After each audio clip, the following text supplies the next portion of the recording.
I woke up with the very faint taste of blood in my mouth. I could feel the pain in my lung throbbing rhythmically to the vexatious ticking of that damned clock.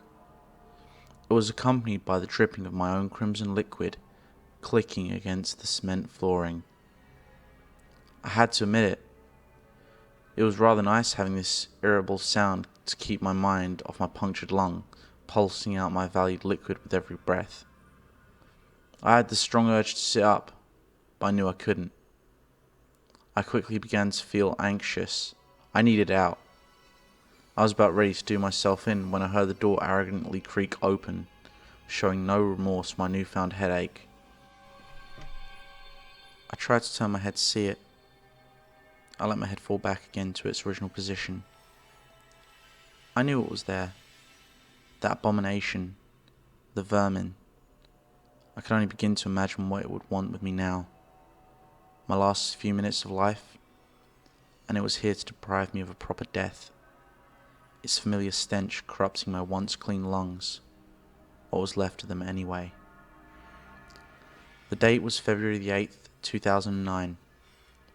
This was the day I spent laying impaled on what used to be my favourite pool table in the pub, breathing in my last breaths of oxygen. February the 8th, 1989, the day of my birth. Something I never thought much of. Never had to. It was in 1989 that the vermin, in which I later found myself giving the formal nickname, the Scritch, started to take a particular interest in me. Something was wrong from the beginning, although I was too young to remember any of this. Its illuminated yellow eyes have always stuck with me. Flash memories would be the best way to describe it. I'm sure you know what I mean by that. Nonetheless, it kept its distance. I must have only seen it a few times, being in the close care of my mother. My childhood lacked its involvement until the age of 7, February 20th, 1996.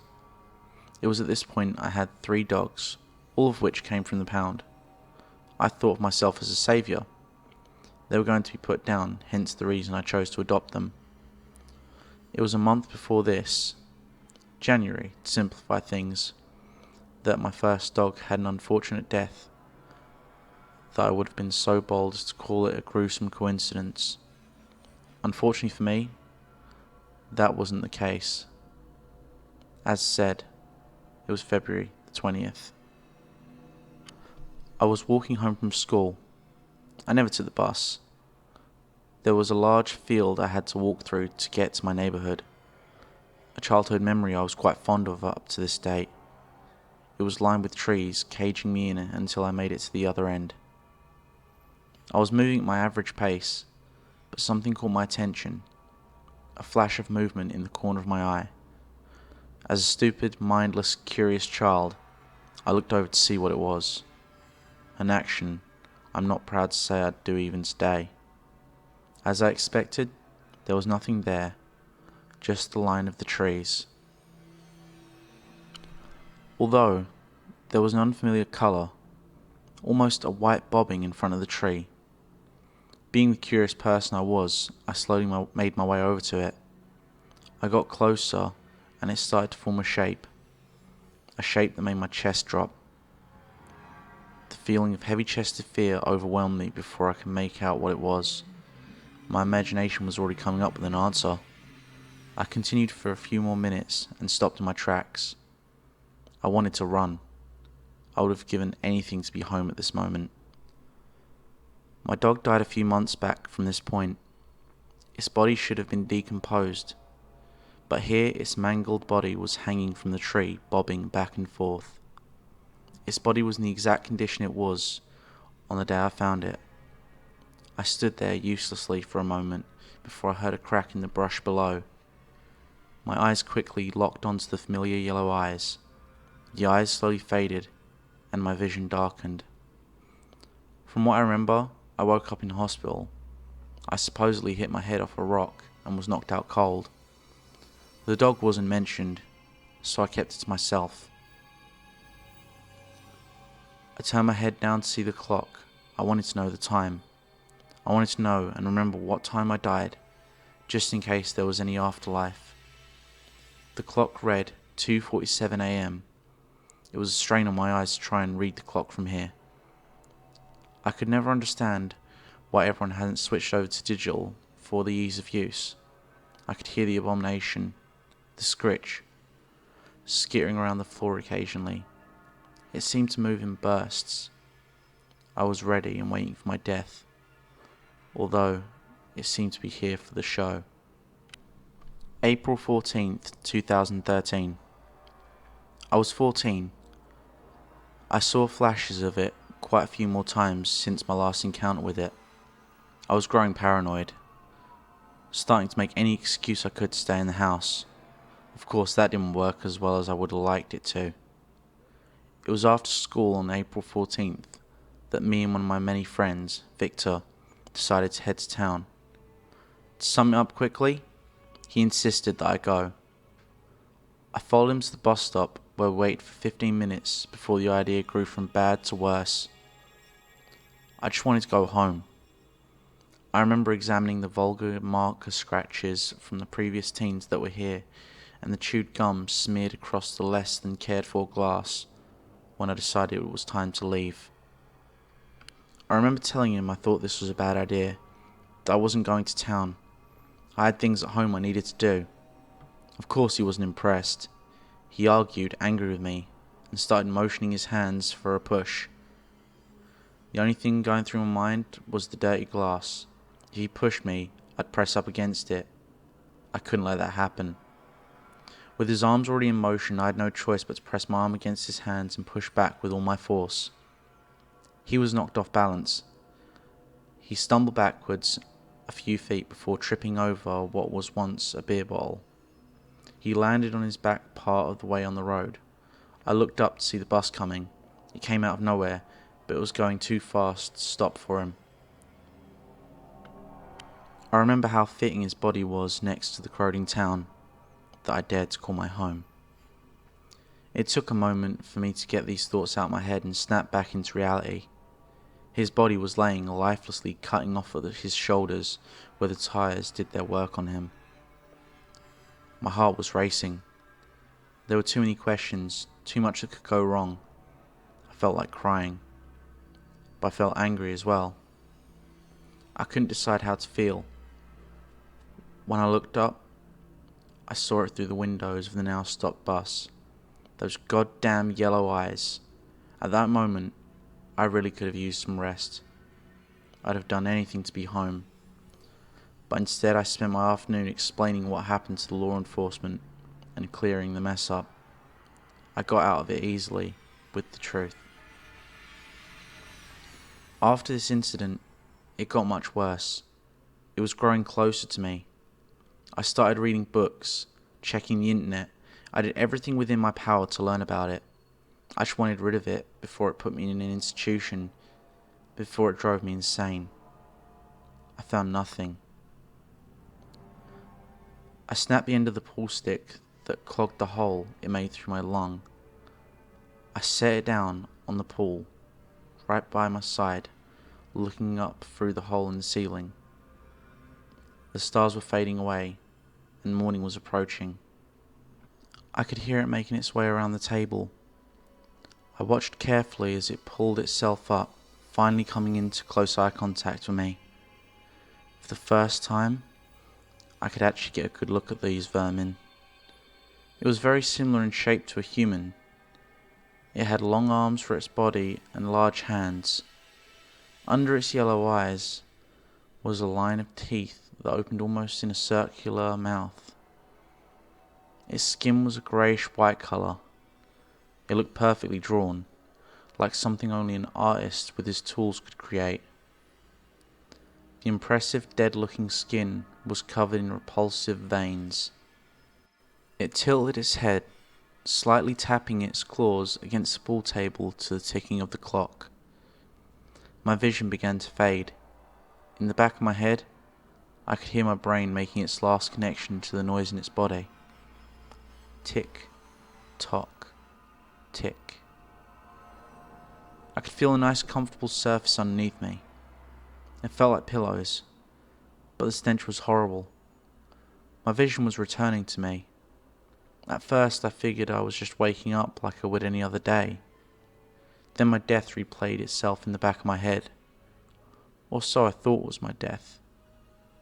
The question was, where was I now?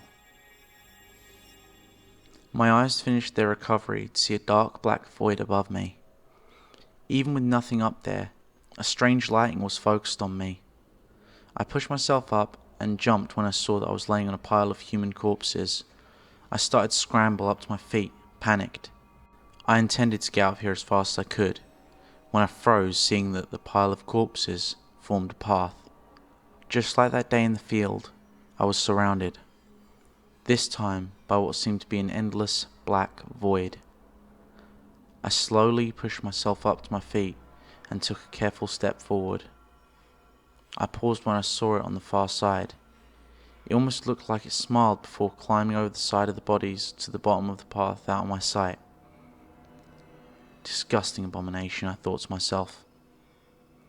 I slowly made my way forward, towards the light, focusing on something else on the opposite side of the path. I noticed the surrounding light followed. I didn't understand it, so I took some time toying around with the light while I made my way down to the far end. It took no more than 3 minutes of walking to arrive at the far end.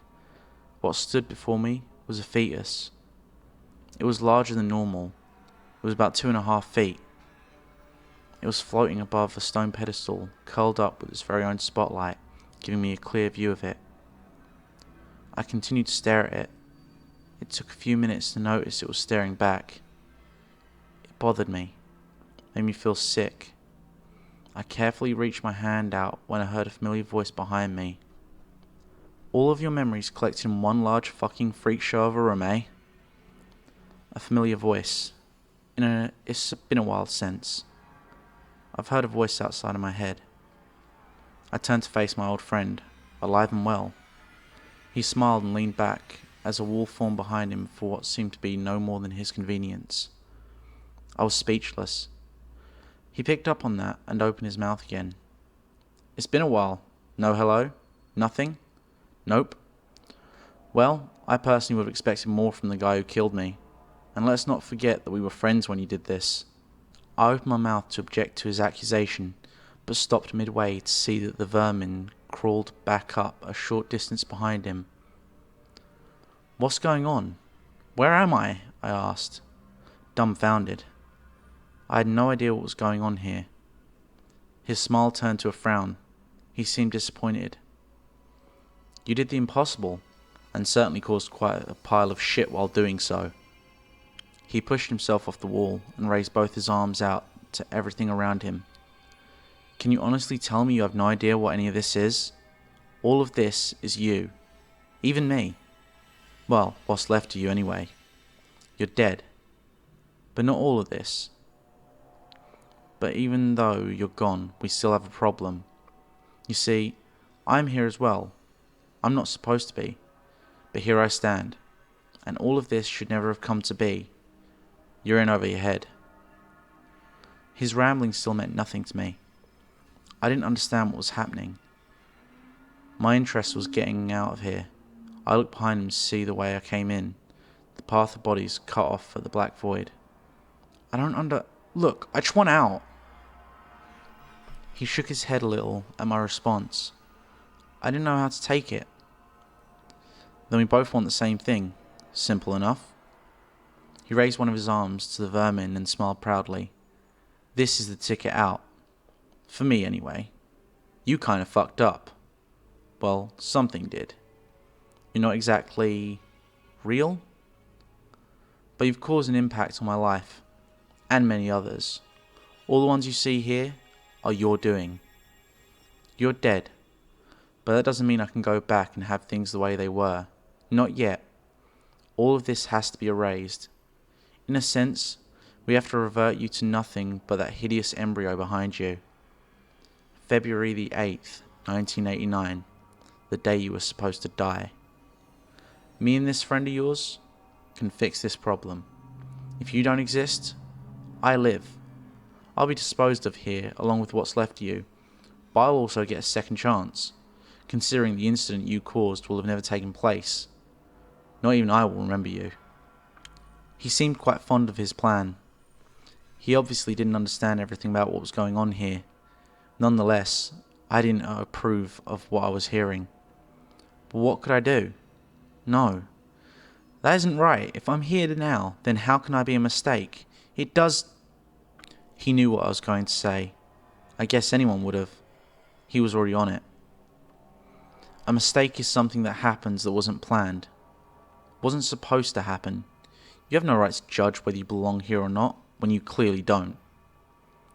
The vermin wandered off out of sight while he continued to talk, probably to fix the mistake, as he liked to put it. "We all have a set life we live, and then we die at set times. You managed to sneak past somehow, and kill me, along with plenty of others. Can you really be so arrogant to think that you have a right to live? Your friend, who just left watches for people like you, he looks for mistakes, like you, and disposes of them, understand? You can't live, and you won't. You don't get much of a say in this anyway." The overwhelming burst of emotions came over me again. I wasn't sure how to deal with this. I couldn't let them erase me. At the far end of the room I could see the bodies beginning to fade. My world was slowly dying. I looked over to the ticking clock. I had to think of something quickly to get out of this. I couldn't let them do this. Could I? July 11th, 2006. I was paranoid. I was seeing a lot more of that damn creature. It was driving me insane. I was sitting on the porch with the last remaining dog I got from the pound. The second died of natural causes. The traffic was a little more hectic than usual. I was throwing a ball for the dog and watching it run around the grass. It would grab the ball and bring it back, ready to repeat the process. I raised my arm, ready to throw the ball again, when the eyes across the street gleamed at me. I paused partway through the action.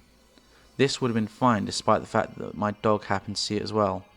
Like the simple-minded dog, it ran towards its interest as fast as it could. As the dog was doing this, I noticed the bus was coming down the street rather quickly. I was sure the dog was about to get hit when the bus smashed the brakes and turned, trying to avoid the dog. The dog was not hit by the bus that day. 36 people were killed in the incident. I wasn't surprised or bothered by the incident. I couldn't bring myself to care anymore. My name is Rufus. I died in the womb during birth from an unknown cause on February the 8th, 1989. February the 8th, 2009, my name was going to be Rufus when I was born. I died in the womb during birth from an unknown cause on February the 8th, 1989. February the 8th, my name is... I died in the womb during birth from an unknown cause on February the 8th, 1989.